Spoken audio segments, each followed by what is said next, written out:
বৃন্দার কুকীর্তি সবার সামনে এনে বৃন্দাকে ঘাড় ধরে বসু বাড়ি থেকে বের করলো রাঙা। হ্যাঁ বন্ধুরা, আমরা এমনটাই দেখতে পাবো রাঙামতি তীরন্দাজ ধারাবাহিকের আগামী পর্বগুলোতে। রাঙা বৃন্দার ঘাড় ধরে টানতে টানতে সবাই সামনে নিয়ে আসে।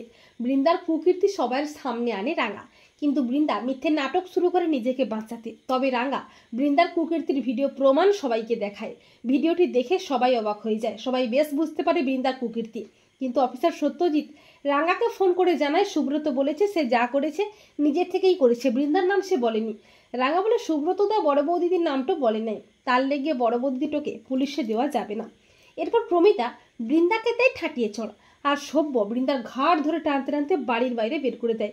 বৃন্দা বলে আমি তোমাদের সবাইকে ফাঁসাবো বধূ নির্যাতনের কেসে। রাঙা বলে বড় বৌদি কিচ্ছু না করতে পারবে না রে, বড় বৌদি যে সমস্ত অন্যায় কাজটা করেছে সেগুলোর সমস্ত প্রমাণটা মোর কাছে আছে। তো বন্ধুরা, তোমরা এটাই চাও তো যে রাঙা যেন বৃন্দার সমস্ত চক্রান্ত ভেস্তে দিয়ে বৃন্দাকে সাহায্য করে পুলিশে দিতে পারে?